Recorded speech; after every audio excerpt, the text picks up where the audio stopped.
গরম লাগছে অনেক। না বাবা না,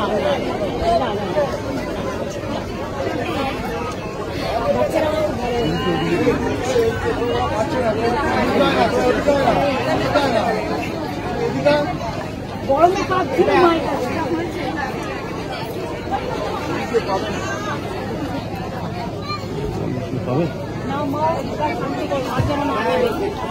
কান্না বন্ধ হয়ে গেছে, বন্ধ হয়ে গেছে একদম, কান্না কিন্তু বন্ধ হয়ে গেল। নমস্কার বন্ধুরা, আপনারা দেখছেন পারফেক্ট পলিটিক্স, সাদা বাংলায় রাজনীতির কথা। বন্ধুরা, একদিকে যখন দুর্গাপুরে নির্যাতিতার বাবাকে নিয়ে, মানে ওড়িশার মেডিকেল গণধর্ষিতা পড়ুয়ার বাবাকে নিয়ে শুভেন্দু অধিকারী রাজ্য সরকার, রাজ্যের মুখ্যমন্ত্রী মমতা বন্দ্যোপাধ্যায়ের বিরুদ্ধে ঘুঁটি সাজাচ্ছেন, ঠিক তার উল্টো দিকে মমতা বন্দ্যোপাধ্যায় উত্তরবঙ্গে গিয়ে, নাগরাকাটায় গিয়ে তার রাজনৈতিক ঘুঁটিটা সাজাচ্ছেন। এদিন মমতা বন্দ্যোপাধ্যায় ফের উত্তরবঙ্গে পৌঁছেছেন এবং উত্তরবঙ্গে তিনি আরও 4-5 দিন থাকবেন। এবং তার এই যে উত্তরবঙ্গ সফর এবং সেই সফরে ত্রাণ বিলির পাশাপাশি চাকরি বিতরণ, তার ফাঁকে ফাঁকে কিন্তু তিনি একটা বড় কাজ করে ফেললেন। আর যে বড় কাজটা বিজেপির জন্য, বিরোধী দল বিজেপির জন্য আগামী 2026-এর বিধানসভা ভোটে কিন্তু বড় চ্যালেঞ্জের কারণ হতে পারে। খেয়াল করে দেখবেন যে মমতা বন্দ্যোপাধ্যায় উত্তরবঙ্গ সফরে শুধুমাত্র যে ত্রাণ বিতরণের জন্য গেছেন এমনটা কিন্তু নয়। এই কথাটা বিজেপির নেতারা ভালো মতোই জানেন, শুভেন্দু অধিকারীও ভালো মতো জানেন যে মমতা বন্দ্যোপাধ্যায় দ্বিতীয় দফায় উত্তরবঙ্গ সফরে গেছেন মানে শুধুমাত্র ত্রাণ বিলি করতে যাননি, এর পেছনে অন্য একটা ব্যাপারও রয়েছে। আর সেই ব্যাপারটা হলো যে 26-এর আগে তার যে রাজনৈতিক প্রচার, সেই রাজনৈতিক প্রচারটাও কিন্তু তিনি তলে তলে গোপনে সেরে ফেলছেন। মমতা বন্দ্যোপাধ্যায় তার মানবিক মুখকে সামনে রেখে সাহায্যের নামে কিন্তু তার যে জনসংযোগ, সেই জনসংযোগটাও কিন্তু সেরে ফেলছেন। আর সেই জনসংযোগ সারতে গিয়ে এদিন যেটা দেখা গেল যে মমতা বন্দ্যোপাধ্যায় ছোট ছোট বাচ্চাদের কোলে নিয়ে যেমন ছবির পোজ দিলেন, মানে ক্যামেরার সামনে দাঁড়ালেন, ঠিক তেমনই স্কুলের বাচ্চাদের জন্য তিনি চকলেট বিতরণ করলেন। এবং সবথেকে বড় যেটা ব্যাপার এদিন দেখা গেল যে মমতা বন্দ্যোপাধ্যায় আচমকাই ব্যারিকেড ভেঙে তিনি কিন্তু মানুষের মাঝে ঝাঁপিয়ে পড়লেন। আর এই মানুষের মাঝে ঝাঁপিয়ে পড়াতে কি পরিস্থিতির তৈরি হলো বন্ধুরা আগে দেখুন।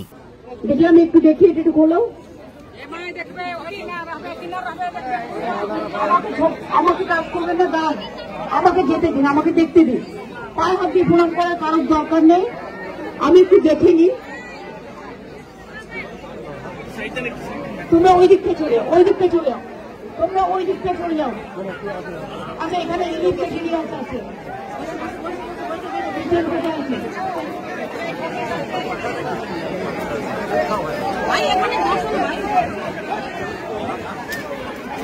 बस बस यहाँ अटकाना, पीछे पीछे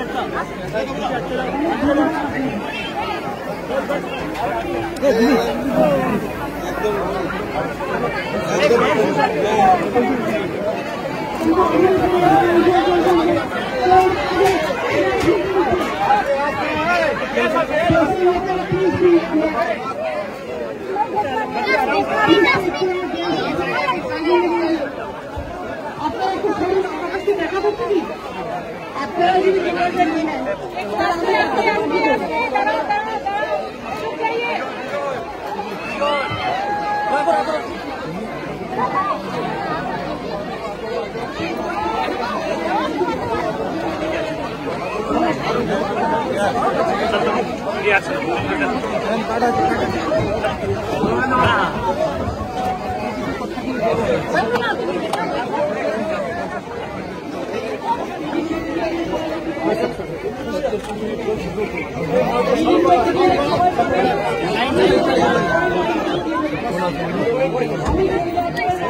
ছেড়ে দিন, ছেড়ে দিন, ছেড়ে দিন।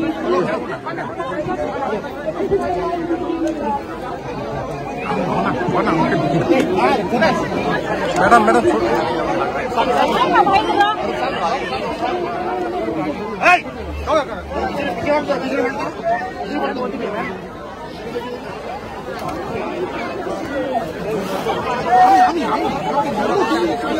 করার নেই।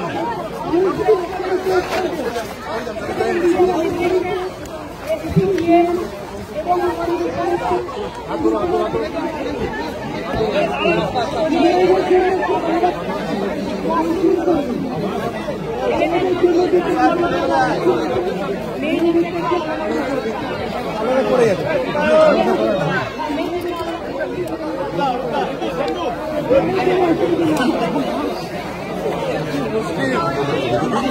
তো বন্ধুরা বুঝতেই পারছেন যে মমতা বন্দ্যোপাধ্যায় কোথাও যেন তার যে লক্ষণ রেখা সেই লক্ষণ রেখা ভেঙে কিন্তু জনসংযোগটা শুরু করেছেন। তিনি কিন্তু এদিন ইচ্ছাকৃতভাবে পুলিশের প্রোটোকল ভেঙে সাধারণ মানুষের মাঝে ঢুকে পড়লেন, যেমনটা কিনা 2011 সালের আগে মমতা বন্দ্যোপাধ্যায়কে দেখা যেত। মানুষের সঙ্গে জনসংযোগ সারার ব্যাপারে মমতা বন্দ্যোপাধ্যায় যে ভারতীয় রাজনৈতিক ব্যক্তিত্বদের মধ্যে অনেকের থেকেও এগিয়ে, সেটা 2011 সালেই মমতা বন্দ্যোপাধ্যায় প্রমাণ করেছিলেন। তারপর থেকে আস্তে আস্তে দেখা গিয়েছিল যে মমতা বন্দ্যোপাধ্যায় তার সেই জনসংযোগটা কিন্তু ততটা করতে পারছেন না। হয়তো মুখ্যমন্ত্রী হয়ে গিয়েছিলেন, নিরাপত্তাজনিত কারণ ছিল, পুলিশ সবসময় সেই পারমিশনটা দিত না। এখনও তিনি মুখ্যমন্ত্রী রয়েছেন, হয়তো আগামী 6 মাস পরে কি হবে সেটা পরের ব্যাপার, কিন্তু এই 6 মাস মুখ্যমন্ত্রী থাকাকালীনই মমতা বন্দ্যোপাধ্যায়কে কোথাও যেন তার সেই যে পুরনো ফর্ম, অর্থাৎ 2011 সালের আগে যেভাবে তিনি মানুষের মাঝে ঢুকে পড়তেন নির্দ্বিধায়, সেই একই জিনিসটা কিন্তু এবার এই উত্তরবঙ্গর যে নাগরাকাটার সফর, সেই সফরে মমতা বন্দ্যোপাধ্যায় ফের কোথাও শুরু করে দিলেন। এবং মমতা বন্দ্যোপাধ্যায় যে এটা ইচ্ছাকৃতভাবে করছেন সেটাও কিন্তু বেশ পরিষ্কার, কেননা মমতা বন্দ্যোপাধ্যায় জানেন যে তার এই জনসংযোগই তাকে 2026-এ একমাত্র বিজেপি কিংবা শুভেন্দুদের হাত থেকে বাঁচাতে পারে। যে জনসংযোগটা মাঝে তিনি 15 বছর প্রায় হারিয়ে ফেলেছিলেন, যেটা একেবারে ফিকে হয়ে গিয়েছিল, সেই জনসংযোগটাই তিনি কিন্তু নতুন করে করতে শুরু করলেন। আর এইটাই কিন্তু শুভেন্দু অধিকারীদের জন্য, বিজেপির জন্য কিন্তু বড় একটা চিন্তার কারণ হতে পারে বলে মনে করছেন রাজনৈতিক বিশ্লেষকরা। আর সেই সঙ্গে মমতা বন্দ্যোপাধ্যায় এদিন নাগরাকাটায় পৌঁছে আরও একটা জিনিস উপলব্ধি করলেন, আর সেই জিনিসটা হচ্ছে যে শুধুমাত্র লক্ষ্মীর ভাণ্ডার কিংবা ওই কন্যাশ্রী সবুজশ্রী প্রকল্প দিয়েই যে মানুষের মন জয় করা যাবে না, সেটা কোথাও যেন এদিন তার প্রমাণ মমতা বন্দ্যোপাধ্যায় খোদ নিজে পেলেন। আর কি প্রমাণ পেলেন বন্ধুরা দেখুন।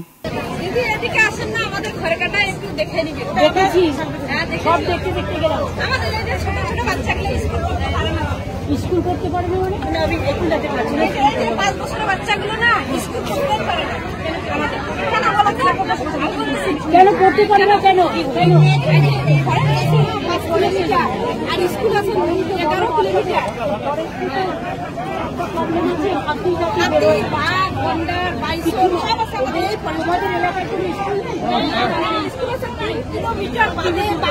আমি দেখে নিচ্ছি একটা স্কুল যদি আবার 3 কিলোমিটার বাংলা স্কুল না হিন্দি স্কুল? Primary school. আচ্ছা প্রাইমারি বাংলা আমি একটা করে দেবো, বলে দিলাম।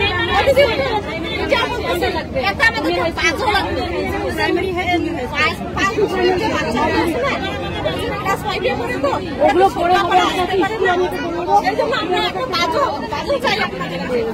জায়গা দিয়ে দাও।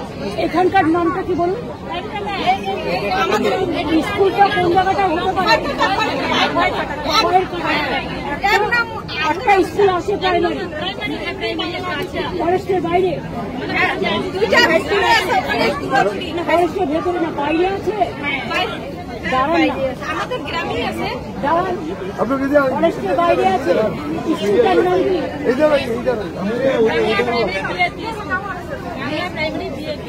এই লেখো বাংলা প্রাইমারি ভিআইপি স্কুল। ওটা ফরেস্টের বাইরে, ঠিক আছে। ওটাকে আমি হায়ার সেকেন্ডারি করবো, আগে সেকেন্ডারি তারপরে হায়ার সেকেন্ডারি। আসতে পারে না, আসতে পারে।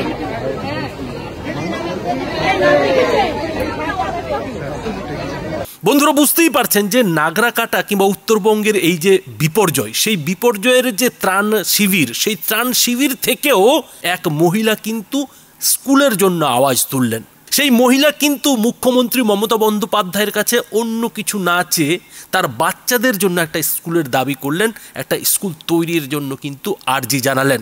এবং মুখ্যমন্ত্রী মমতা বন্দ্যোপাধ্যায় প্রথম দিকে কিন্তু এই কথাটাকে উড়িয়ে দেওয়ার চেষ্টা করছিলেন। তিনি কিন্তু এই আর্জিটা শুনেও না শোনার ভান করছিলেন।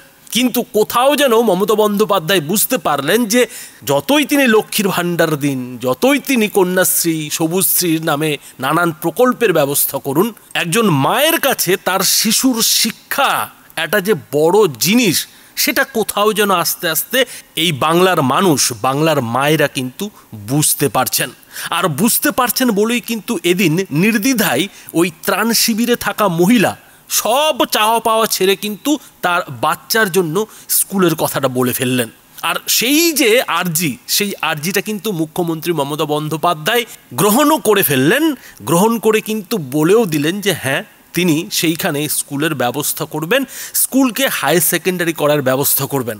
এখন ওই মহিলা যদিও তার 5 বছরের শিশুর জন্য, 6 বছরের শিশুর জন্য প্রাইমারি স্কুলের কথা বলছিলেন, কিন্তু মুখ্যমন্ত্রী সেটাকে ঘুরিয়ে হায়ার সেকেন্ডারি স্কুলের কথা সেখানে দিয়ে এলেন, যে তিনি সেখানকার যে প্রাইমারি কিংবা মাধ্যমিক স্কুল রয়েছে সেই স্কুলকে তিনি হায়ার সেকেন্ডারি করে দেবেন। তার মানে যেটা দাঁড়াচ্ছে যে মুখ্যমন্ত্রী মমতা বন্দ্যোপাধ্যায় কিন্তু বুঝতে পারছেন যে তিনি যতই এ রাজ্যের জন্য 100% কাজ করে দেওয়ার কথা বলুন না কেন, যতই তিনি দাবি করুন না কেন যে তিনি এ রাজ্যের মানুষের জন্য 100% কাজ করে ফেলেছেন, সেটা যে আদৌ বাস্তবসম্মত নয় তা কিন্তু ওই ত্রাণ শিবিরে থাকা মহিলার কথাতে স্পষ্ট হয়ে গেছে।